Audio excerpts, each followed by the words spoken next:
Hello, good morning, good afternoon, good evening, wherever you are. Welcome to the Green Transition Show with me, Dr. Francis Tuokuu. Artisanal small-scale mining contributes largely to the economies of many countries across the world, particularly in Africa, Asia, and Latin America.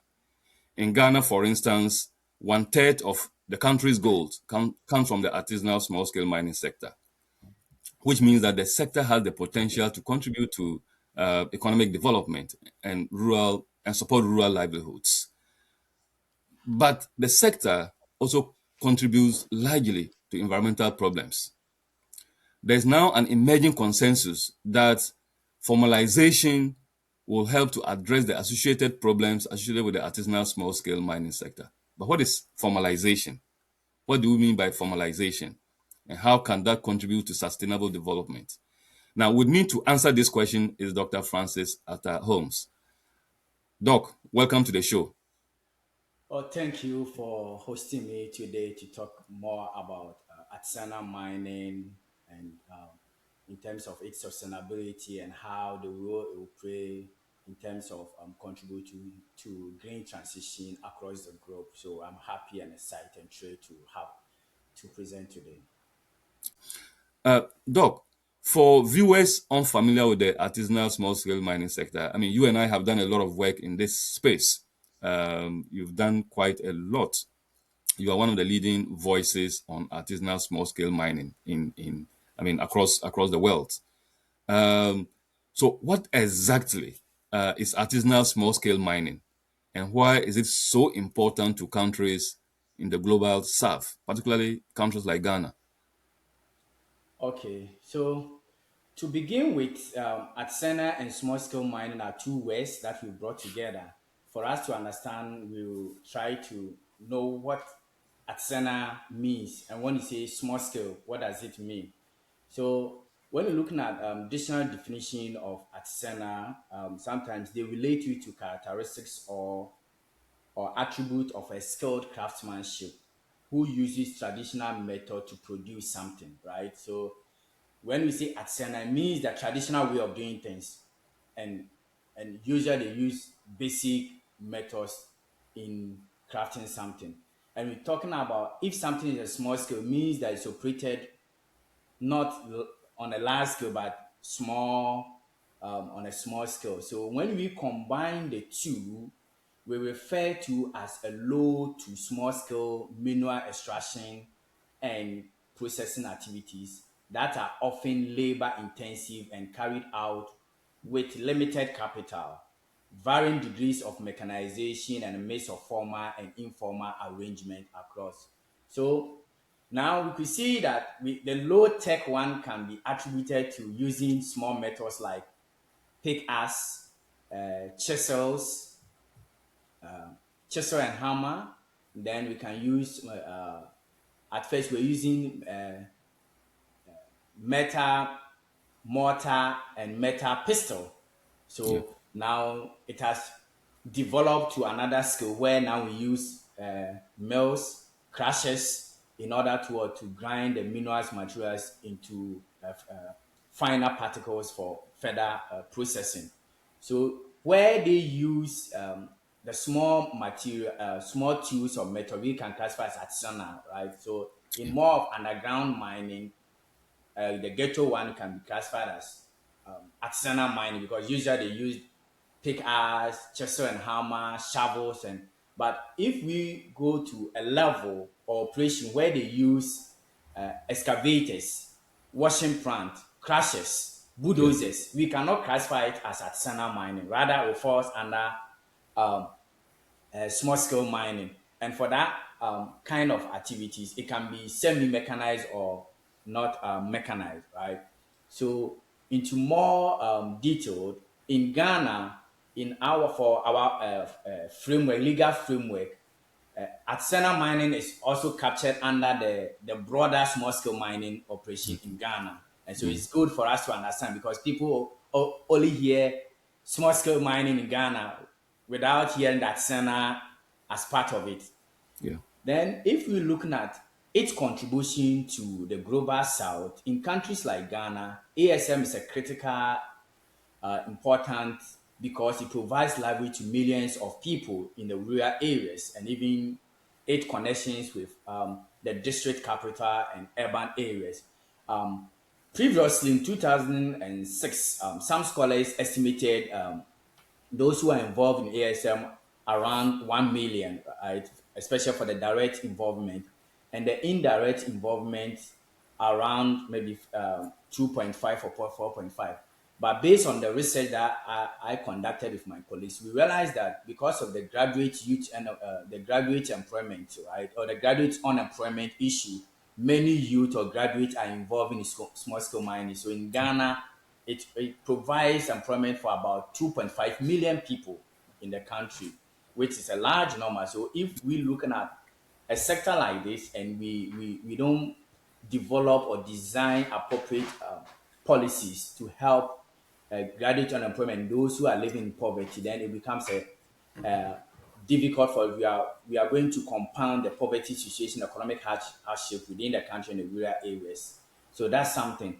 And another important thing that we have to recognize is that to many rural farmers, ASM is lucrative because of the opportunities that is associated with. Knowing that agriculture has become less unattractive, not reliable and profitable. So it has also propelled another group of people involving in small scale mining in rural areas. And we have to know that the ASM has evolved over a period of time, right? So now it's not just hand to mouth operations. Now it's providing opportunities for people. And it's in Ghana, as we say, it is made up of complex group of people, right? We have Yeah. the financiers, we have the machine owners, we have the traders, we have the local authorities, and even the politicians or the rich people are also involved in it. So it is one of the largest source of rural unemployment and also for economic growth in the global south, and Ghana is not an exception. I would like you to introduce yourself to our viewers. I know I already mentioned that you've done a lot of work on the artisanal small scale mining sector. You've done a lot of research on that. But introduce yourself to our audience before we continue with the conversation. Okay, so I said I'm Dr. Francis Arthur-Holmes, and I'm a senior research fellow in sustainability at Agile Center for Equitable Sustainability at Faculty of Business and Law at University of Portsmouth, UK, and I have a PhD in sociology and social policy, and I hold a master's degree from University of Oxford and in development studies, and another master's from Harvard University in Master of Public Health in Occupational Environmental Health. And whilst I was doing my PhD, I also got opportunity to be a visiting scholar at University of Cambridge. And looking at my background and from my undergrad, I did my first degree in geography and rural development with economics as a minor. So if you check, I always see myself as an interdisciplinary researcher with a Yes. vast experience Yes. crossing different disciplines. Yes. So it Yes. gives me an avenue to discuss so many issues relating to Yes. development, public health, environment, and even sociology and social policy, why social policies fail and why sociology plays a crucial role in some of the policies that we make in the global south. And as you know, I have conducted small scale mining before I turned age 15. So I have experience of small scale mining. Yeah. And Yes. my experience when I started, I worked with a woman. So with a Yeah. woman, and at that time there was stereotype concerning me, and they said that how can a man undertake a woman's activity? I have to go through because they said I was not strong enough. So that's why I understand the complex dynamics of women's involvement in small scale mining. And afterwards, whilst I was in secondary school, I also continued to engage in small scale mining as well. And after senior school, I engaged in the underground mining and understand the complex issue about environmental and health risks associated with small scale mining. And if you're looking at that, I've published over 75 papers covering small scale mining, public health, and environmental health issues. That's a Yeah. brief one I can give. And now, Yes. because of my experience, I've established a foundation called Prisbon Save, and that's want to give made up of an academics who are passionate about the sector and want to give a voice and address the informal nature of small scale mining issues and address the mercury use and also how to promote responsible mining in Ghana and across Africa as well. So we started and we need support from other non government organizations to support us to channel these visions to promote that sustainable small scale mining activities. And we understand that small scale we cannot eradicate or get rid of small scale mining activities in Ghana and across, and that's something that we have to know. And then the news media we make it seems like something that we have to address and have to use military measures. So as we discuss that, I hope such questions will come up and we address it. Thank you. I will ask questions on the use of military force or the use of security in Ghana, known as Operation Vanguard, to fight illegal small scale mining. Like you said at the beginning, small scale mining is largely a poverty driven activity. It contributes to economic and rural livelihoods across many countries in the global south, including Ghana. Ghana is no exception. So we'll get into the nitty gritties of all of that. You have both academic and practical experience when it comes to artisanal small scale mining. My guest is Dr. Francis Arthur-Holmes. He's a senior research fellow at the University of Portsmouth in the UK. Doc, many argue that, you've talked about the complex nature of the sector. Many argue that artisanal small scale mining is far more diverse and complex than many policymakers assume. What are people getting wrong about the sector? Okay, that's a nice question. I think you've asked a nice question to keep the conversation interesting. So one of the biggest misconception is that ASM is homogeneous sector, and that's wrong. Policymakers and the general public often treat all small-scale mining operations as the same, despite major differences between alluvial, underground, that's ghetto mining, and surface to open pit operations. These mining activities carry different environmental risks and safety conditions, economic returns, and labor structures. If you are looking at another misconception or misunderstanding, is the assumption that all informal mining is inherently criminal. They operate as criminals, they are bandits, they are some of them are seen as environmental destroyers. But in reality, many operators remain informal because the legal system is inaccessible, expensive, and or poorly designed for the realities of rural miners. So these are some of the misconceptions people have that the sector is single, uniform. They use one mining method, which is different. So that's something I can say about it. So if you look at the what we have, the license system, we have one size fits all license system. It intentionally pushes many miners into informal because it fails to recognize the diversity or heterogeneity of ASM operations. In Ghana and other countries, ASM operations are heterogeneous, right? Set of mining practices that cannot effectively be governed by one licensing or one small scale license. So we need different ones, right?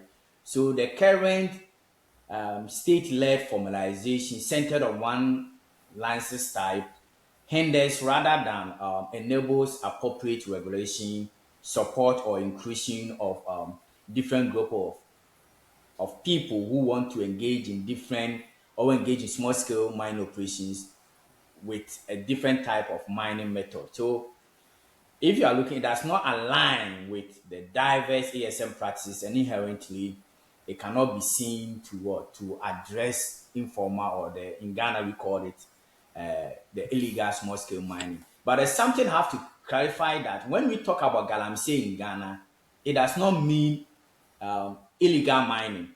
We have decided to associate galamsey with illegal or informal mining. In the literal meaning of galamsey during the colonial period and pre-colonial period, when we talk about galamsey, literally means gather them and sell, right? So Gold Coast. It means that first it was easy to find gold on the land, and then you can gather them, and sometimes they keep it as a treasure for our families, right? And in when I was young in Pistia, when it rains, we believe that the rainfall will wash away the topsoil and we can find some kind of nuggets and we sell them. So it connotes to galamsey and the dynamics of gold operation during the colonial period when Ghana was called Gold Coast. So now we understand galamsey as well. So if I go further for us to know why the current licensing scheme does not support, imagine a miner working in underground shaft faces a very different technical and financial realities from another miner engaged in shallow alluvial mining. But yet, these two group of miners are expected to navigate the same regulatory framework. To you, is it right? It's Mm. not, because you have different operations, different income, impact, and everything. So it's not right, right? So that's why this creates barriers to compliance, especially for poorer operators, and also encourage many workers to work outside the legal systems that is commonly known as what galamsey, as I said, by how Ghanaians have termed. So, artisanal small scale mining is often blamed for environmental destruction. In your view, how accurate is this? So, in some way, there's a bit of truth, some truth, but not all. But it is often, as you said, we try to oversimplify it and make it very selective, right?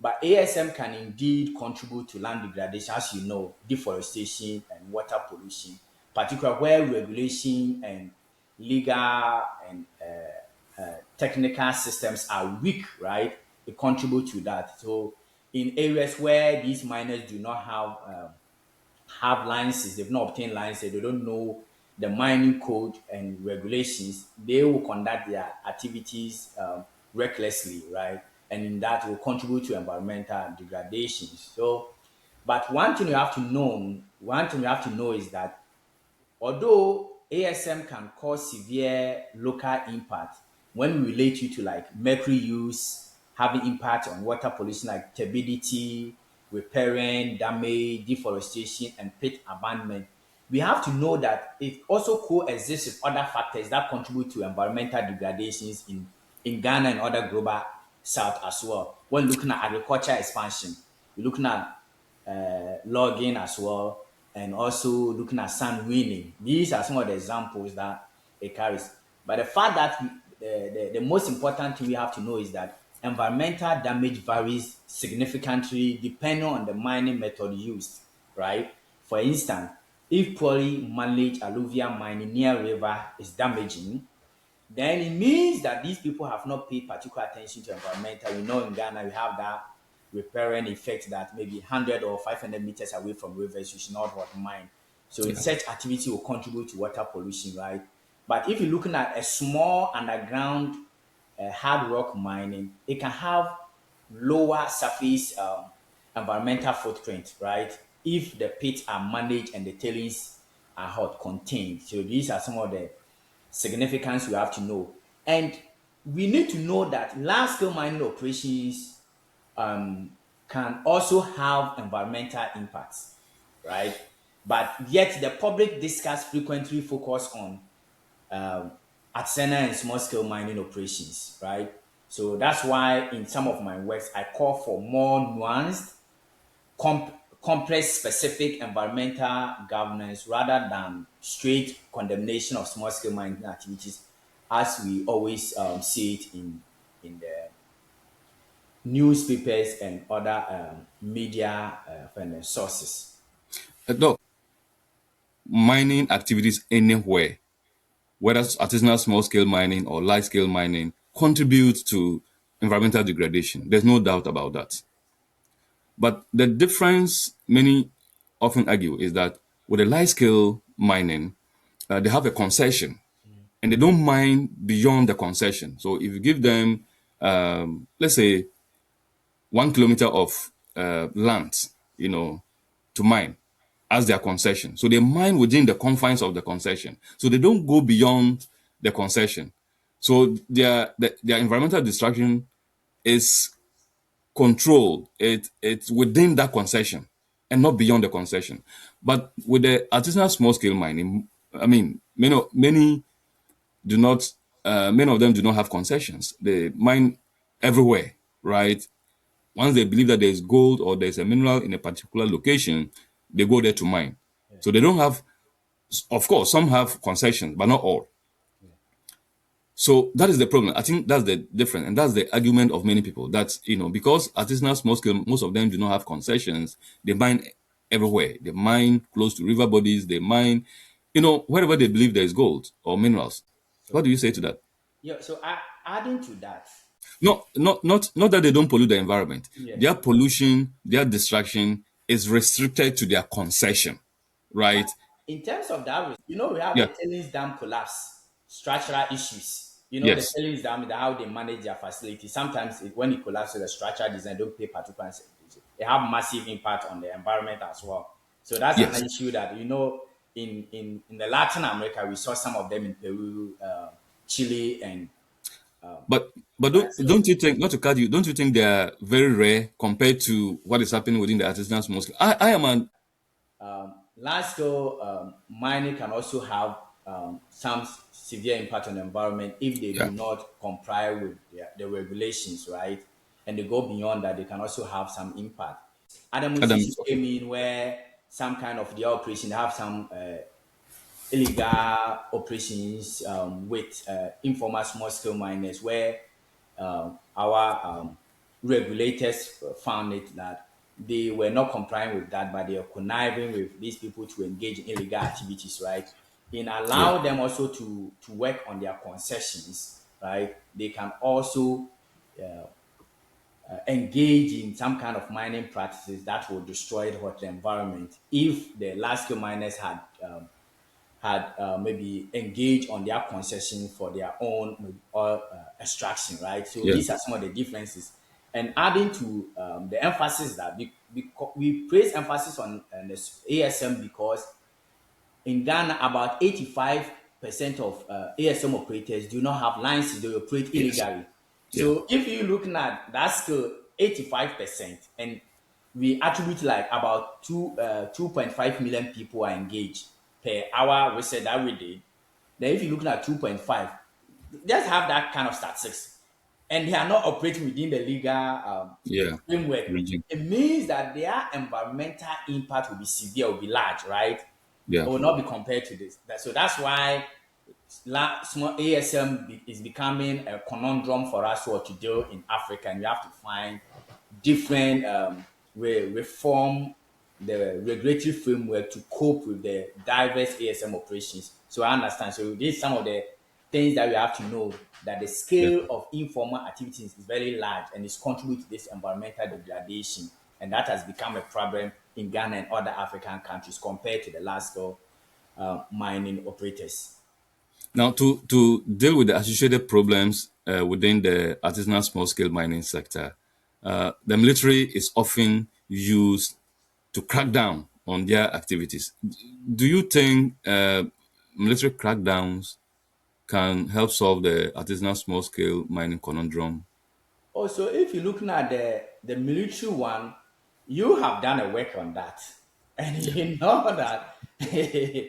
know that this military form, if you're looking at more of development sociology and those one, it's a state-led form of what violence or cohesion and Yeah. enforcement. And you know that when per research and example across the globe, where military force is used, there's that kind of resistance Yeah. from the people who engage in it. And we say that ASM is basically poverty driven activity. So most of the people are poor. And they will look at it that this military force is destroying their economic livelihood. So what should they do? They have to resist in order to engage in activity to provide for their family, also for themselves. So the military crackdown cannot be helpful to address that, right? So we should rather looking at a better way of addressing small scale mining issues. So for me, I don't think is the solution to address that, but rather it generate a different forms of coping strategy where violence was being used between the state and the local people. Doc, why has land reclamation remained a major challenge within the artisanal small scale mining sector? Is it because most of them are operating illegally? So as I described earlier on concerning why the one size fits all is not helping, when we look at that debate in that argument in line with land reclamation, we could see that land reclamation remain difficult because current policies do not account for the distinctive economic and environmental impact of different mining methods. As I said, alluvial mine will give you different environmental methods. Underground mining, ghetto one will give you different environmental one. Open pit will give different one, right? So reclamation strategy suitable for open pit mining may not be applicable to alluvial or underground mining operations. So what we have to know is that different land reclamation strategy require different financial capacity, right? Yeah. So these miners lack financial resources, technical knowledge, and also do not have secure land tenure needed to invest in rehabilitation. Right? So it become an issue. So weak institutional coordination and inconsistent enforcement also undermine reclamation efforts. You mentioned at the beginning that climate change is also pushing people from agriculture into mining activities, particularly artisanal small scale mining activities. Can you throw more light on that? If you're looking at how climate change, climate change now, everywhere you go, we are writing about climate change, we are linking to community resilience, how we cope with. So if you're looking at the broader discussion, you could see that there is Western agriculture uncertainty because of climate change. And this is pushing many rural people towards non farm activities. And if you're looking at rural areas, the lucrative economic activity is mining, right? So for Yeah. them to cope with this kind of economic shock, and this climate impact, um, farming becomes mining becomes relevant economic activity. So if we break down the climate change, how does climate change impact happen and influence rural people into agriculture? So we conducted a research using Guinea, for example, conducted a research in Guinea where we found that erratic rainfall and declining farm productivity and economic vulnerability has made ASM operation more lucrative survival strategy for those the Guineans, those people in the rural areas. And in as a matter of fact, it helps them to take care of their family. And another example where people engage in many farmers engage in mining is because of the seasonality of agriculture, right? So during the dry season, they engage in small scale mining activities. Then during the rainy season, they engage in those, and so it becomes a complementary activity, right? And some farmers also see it as a means to get income from the from the mining activities in order to purchase fertilizers for their crops. So these are some of the reasons why climate change has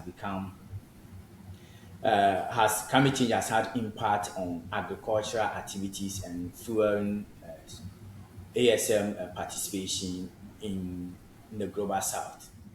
You stated earlier that you are an interdisciplinary social scientist. Just like me, I consider myself as an interdisciplinary environmental social scientist. So we tend to look at issues from different lens, different perspectives. In your work, you've highlighted artisanal small-scale mining in different areas. You've looked at agriculture. You've just briefly talked about how climate change is influencing people to go into artisanal small-scale mining activities. You have also looked at women empowerment issues. Now, my question is, why are women often marginalized within the artisanal small-scale mining sector? Oh yeah, so now that's the initial area where I started my research on women because of my Okay. experience, and I've Yeah. developed a lot of key terms: gender sympathy, gender as entanglement, fueling, having impact on women's participation in small scale miners. So we are looking at the first thing that we have to look at. People see ASM as a masculine activity. Yeah. So for the perception, it means that it sidelined women to the background. So women cannot be seen as equal partners in the ASM sector, right? So they are marginalized because the ASM are being shaped by gender divisions of labor, unequal access to resources like land, finance, machinery, and licenses. In Ghana, for example, if you're looking at the northern region, customary land access and inheritance norms limit claim holding. So if you are in the north, you cannot have any inheritance. You cannot have access to customary lands, and with that, it limits you to play a crucial role in the supply chain of ASM operations. And if you see that women frequently work in the low paid support roles like carrying load, like sweeping the mining site, like carrying water for processing for washing, and also you look at transportation activities. So women are not being control the mining claims and equipment. And as I said earlier on, this can be explained by the term I develop as gendered sympathy or the entangled forces influencing women's livelihood and impact in the sector. So, for example, using PCR for example, the research I did earlier in 2014, 2017 showed that uh, some women get access to mining sites because of men's sympathetic or consideration towards women because they knew their economic conditions and the hardship they are going through. So, per the discussions and the family affiliation, they in, they permit them to work at the large scale mining hot sites and some aspect like dig and wash alluvial aspect because of the dynamics that they have. So the current framework, if you look at it more broadly, we can say that it limits to improve women's economic visibility and also bargaining power within the other sector. Okay. How significant is the role of political influence and corruption in sustaining illegal mining? That one is also they're very significant. So the political influence corruptions are often portrayed as a major factor sustaining illegal mining now in Ghana. So we can take it from different perspectives. Licensing, enforcement, access to mining land are shaped by the political patronage and unequal power relations. In some cases, politically connected actors benefit from the weak enforcement in Ghana now and the selective regulations. So this undermines the trust in the governance system and making reform more difficult. When we're looking at it from another perspective, if I look at my research that I've done, some illegal mining operators reportedly receive protection from politically connected individuals.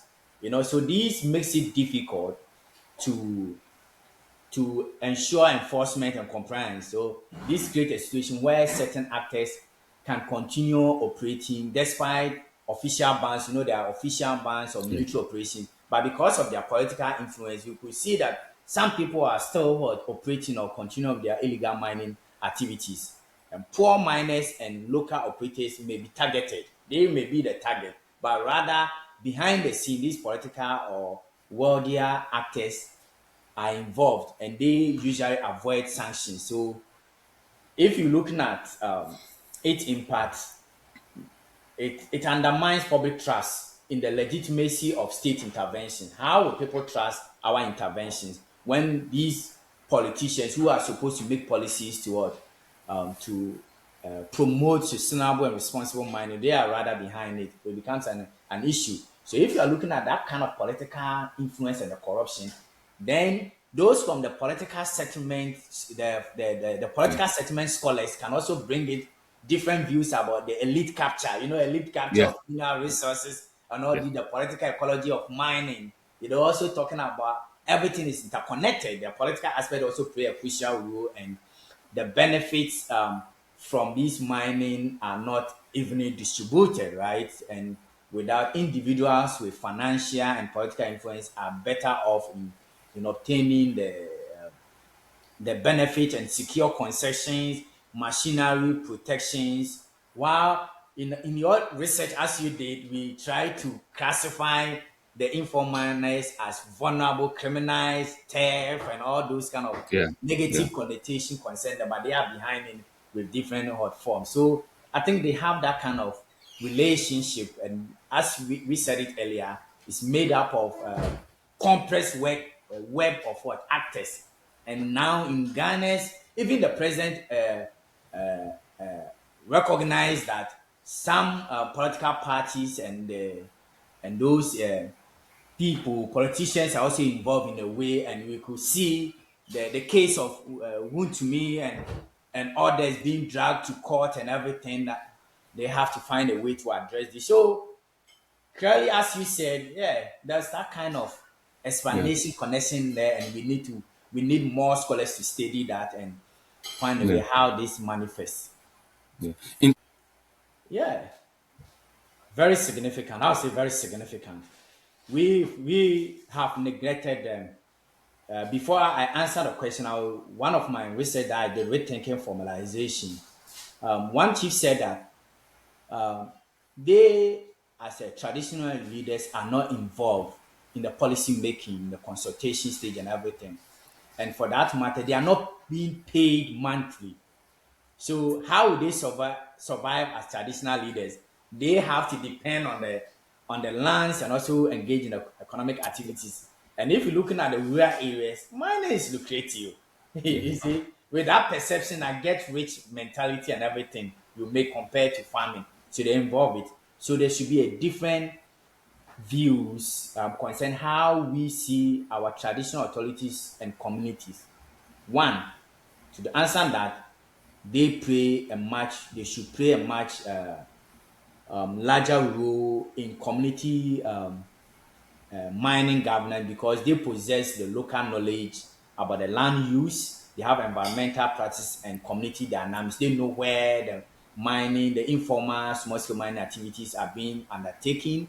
They know the people who are involved in it, and even some of them get proceeds from them, right? Based on the arrangement that they make with with the miners. So if we're looking at them, we should not exclude them from the governance process because if we do that, it weakens legitimacy and enforcement.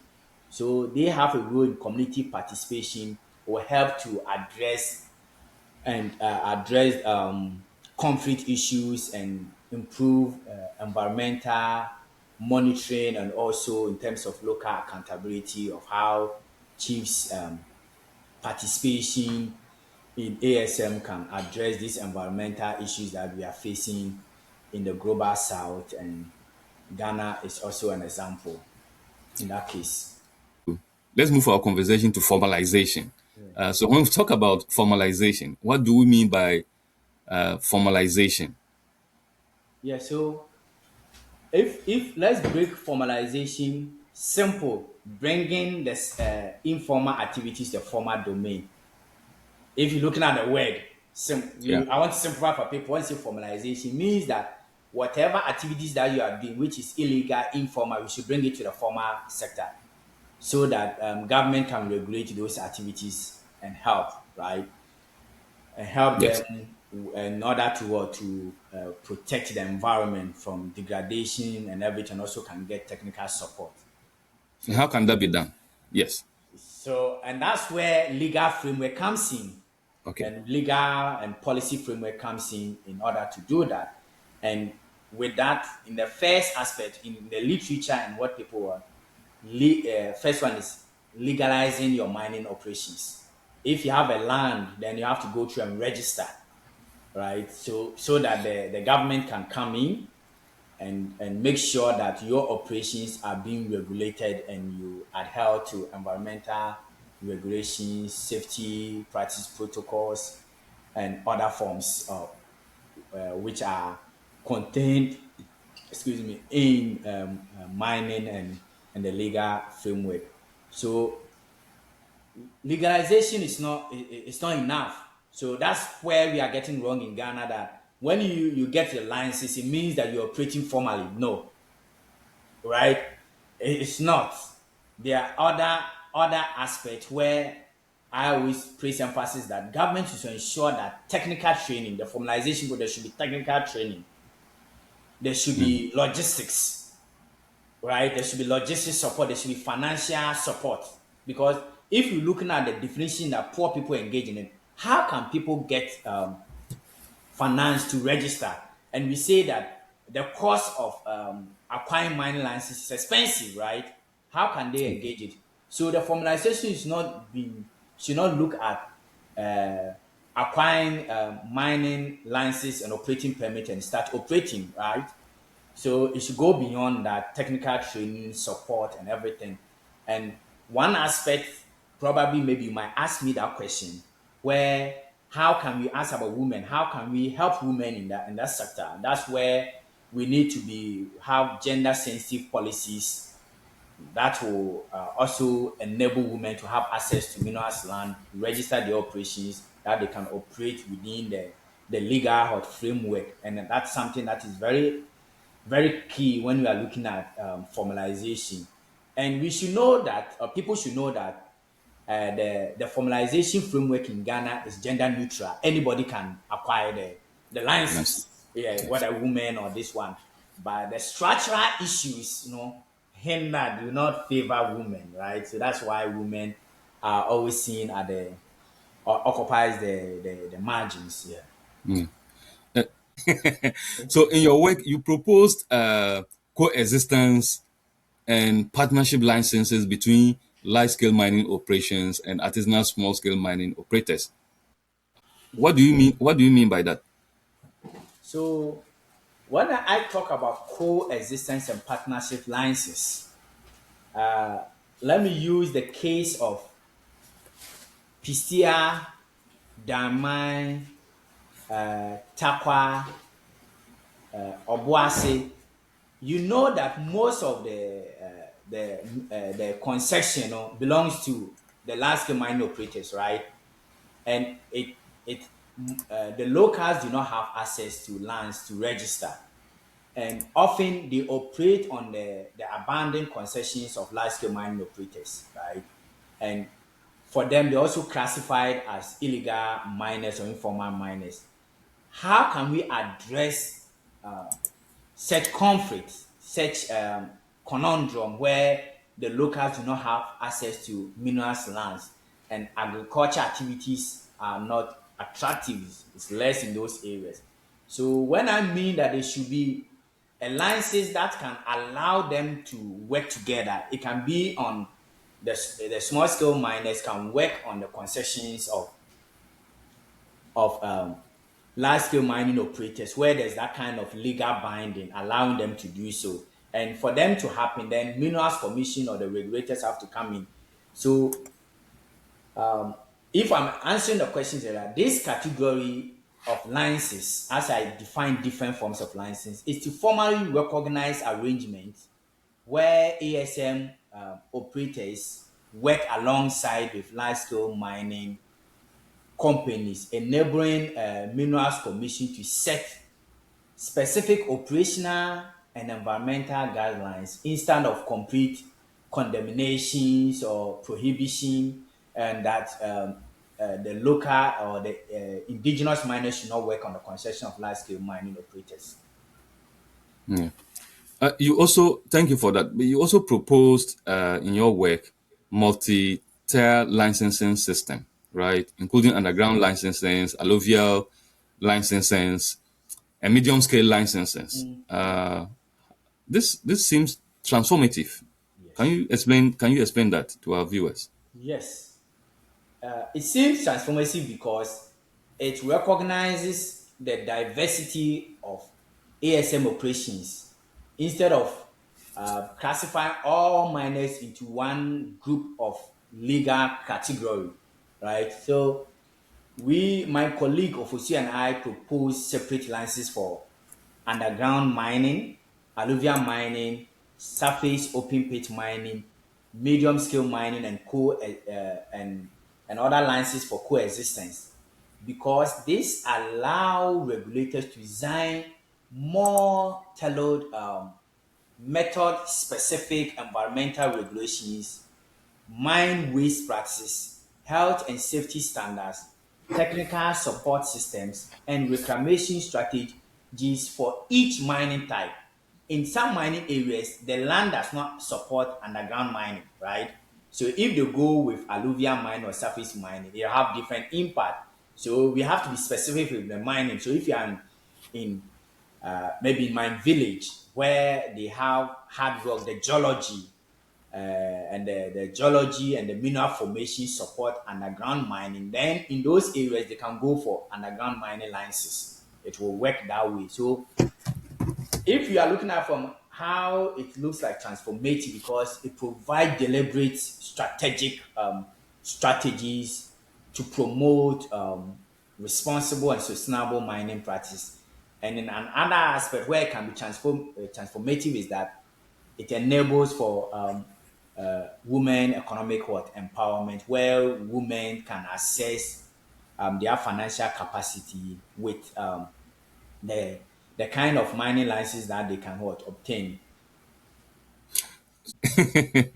So yes, artisanal mining could become a part of the global green transition because, as you know, the demand for critical minerals used for batteries and renewable technologies increases, right? There's a race for that, and small scale mining can play that role.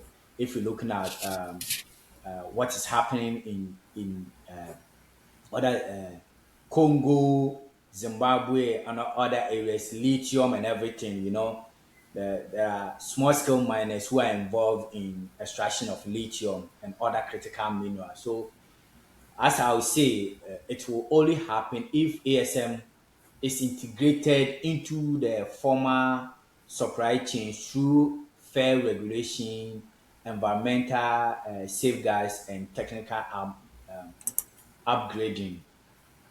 So if otherwise, if we do not integrate them into the former supply chain, then green transition risks producing exploitation and environmental harm in mineral processing communities across the globe, especially in the global south.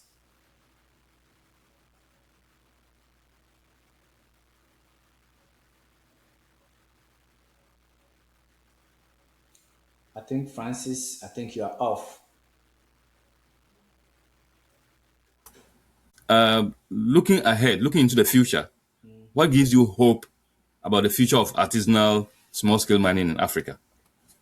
Oh, to me, what gives me hope is the growing recognition that ASM is not simply a conundrum to eliminate, but legitimate economic sector that can be reformed and supported with with a political will and government giving it total commitment to addressing informality and environmental degradation issues that we are facing. So not other scholars, including myself, other scholars and I, we have believed that the increasing debate around inclusive licensing, women's economic empowerment, environmental sustainability. As you did your PhD in environmental sustainability, how different policymakers can come together as a one unit to address ASM challenges. And I believe that if there's a form of partnership or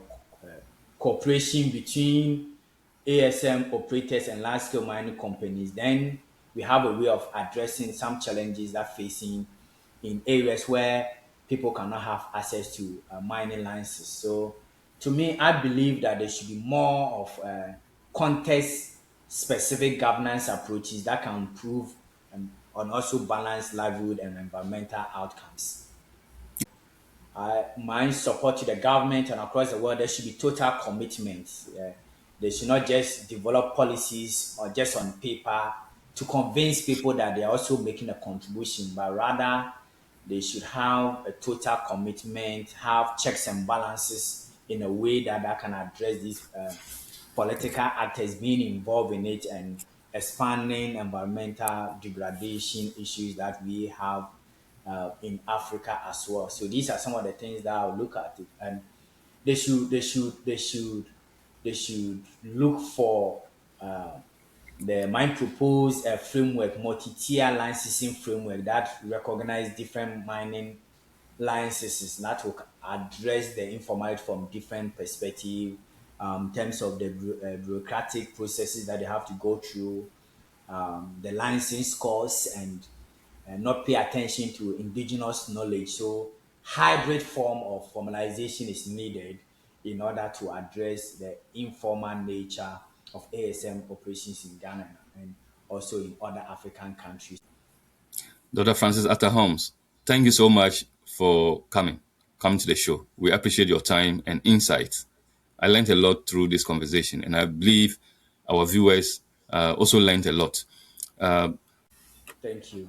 You're welcome. Okay, bye.